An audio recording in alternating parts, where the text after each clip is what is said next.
Bonjour, merci de m'écouter cette formation WordPress. À travers de cette vidéo, je vais expliquer une nouvelle section, la section du widget. Soit de votre thème. Donc pourquoi soit de WordPress, soit de votre thème, soit même de vos extensions? Parce que les widgets, c'est ce qu'on a dans Apparence Widget. Et c'est en fait les widgets, des petits éléments qu'on va pouvoir mettre à différents endroits sur le site internet. Donc les différents éléments, c'est cela. C'est à gauche, tous les widgets disponibles. Et à droite, c'est tous les différents endroits où on peut les déposer. Donc les widgets à gauche, ça va dépendre de trois choses. C'est 1, les widgets de WordPress. 2, les widgets en provenance des extensions. C'est-à-dire par exemple ce widget-là, c'est en provenance de l'extension Jetpack. 3, les widgets en provenance de thèmes. Donc là, je suis repassé sur le thème par défaut WordPress 2014. Donc c'est un thème qui n'embarque pas de widget particulier. Voilà, celui-là, éphémère de 2014, est le seul en fait qui est vraiment spécifique au thème. Donc bon, en quelque sorte, il y en a un. Ensuite, le thème, si je vais au sein du thème, pour le positionnement des widgets, c'est toujours un peu aléatoire. Enfin, ça veut dire que là, barre latérale principale, il faut lire en fait ce qu'il y a en gris pour comprendre où ça va aller. Donc là, tout ce que je vais mettre là, ça va atterrir à gauche. Donc à gauche, j'ai quoi? Effectivement, pour l'instant, j'ai que mon menu. Si je glisse un calendrier et que je rafraîchis ma page, vous allez voir, j'aurai un calendrier à la date à laquelle j'ai posté mes articles. C'est-à-dire si je clique là sur le 18 mars, je vais voir mon article « Bonjour tout le monde ».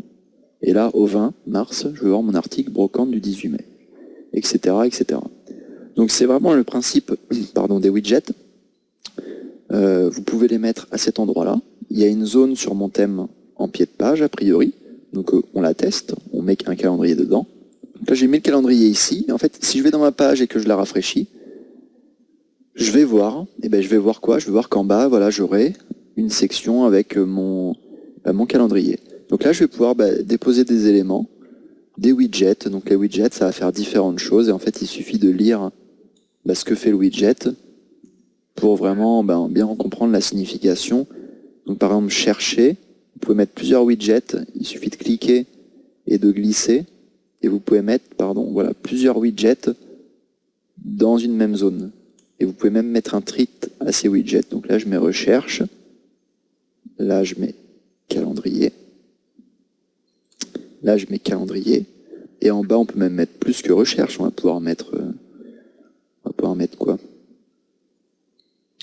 On va mettre les commentaires récents. Voilà. Commentaires récents. J'enregistre. Et je rafraîchis. Donc là, j'ai bien un widget en bas appelé calendrier, recherche, puis là, j'ai tous mes commentaires récents. Souvenez-vous, ces deux-là, c'est ceux qu'on a mis avec l'outil Disqus. On avait désactivé l'outil Disqus. Voilà. Si je clique dessus, je vais atterrir sur l'article correspondant à ce commentaire, sur lequel des personnes ont discuté. Donc c'est vraiment sympa ces widgets, c'est ce qui se passe autour de votre contenu en fait. Ça vous permet de dégayer le site, etc., de donner des informations intéressantes en fait. C'est ça qui sont répétées de page en page et qui sont vraiment en dehors du contenu principal. Là, le contenu principal, ça pourrait être la section blanche. Tout ce que j'ai à gauche, en bas, c'est des zones annexes. En haut, je ne peux pas y mettre de widget parce qu'en haut, c'est ce qui s'appelle le menu. Voilà.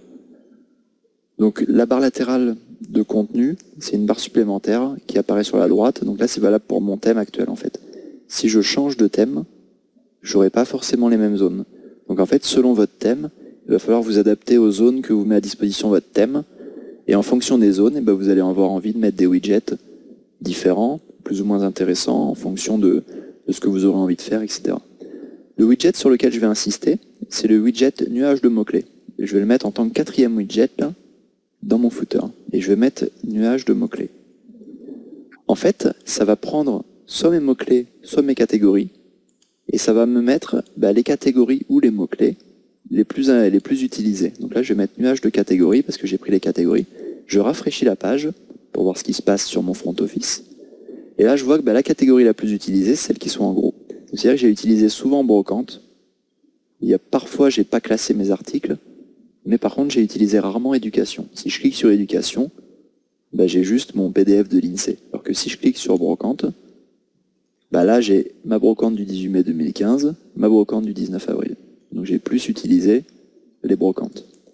Donc ça c'est intéressant, c'est quelque chose qui est assez utilisé. Et là vous avez vu avec les widgets, hop, on s'est offert un pied de page vraiment sympa. On pourrait compléter à gauche, sachant qu'on peut dupliquer en fait les widgets, on peut les utiliser plusieurs fois. Je pourrais même mettre 3 calendriers à la suite en fait si je voulais, même si ça servira à rien.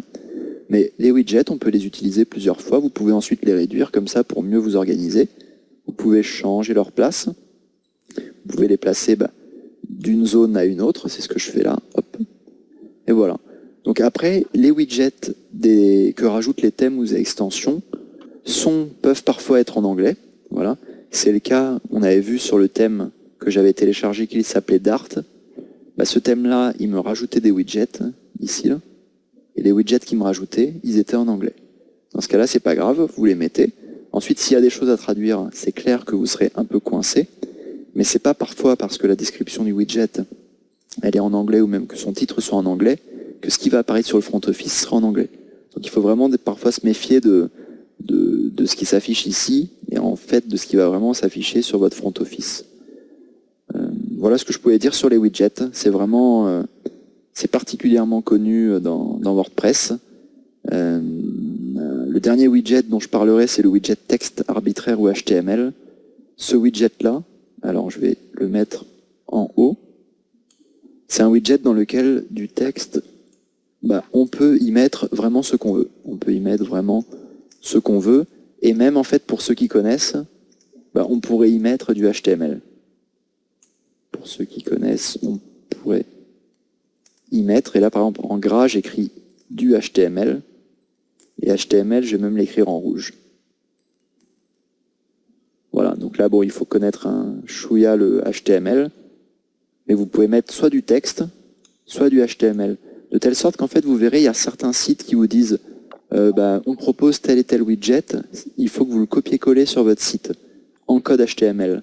Dans ce cas-là, il faut simplement que vous ayez un bloc texte et dedans, vous faites copier-coller de leur code HTML qu'ils vous auront fourni. Voilà. Dans la prochaine vidéo, j'insisterai vraiment sur quelques widgets qui me paraissent intéressants, que je vais vous faire télécharger, parce qu'en fait, une extension peut simplement avoir pour but d'être un widget. Ça veut dire qu'il y a des extensions, quand vous les ajoutez, ça vous rajoute juste un widget. Et là, ce que je vais vous montrer, c'est plus ou moins ce type d'extension, et je vais vous montrer ce qui peut se faire de sympa en termes de widgets que vous pourrez mettre dans les sections annexes de votre site, que ce soit à gauche, à droite, en bas, etc., etc. Voilà ce qu'on a vu à travers cette vidéo. Merci beaucoup de m'avoir suivi, et à très bientôt.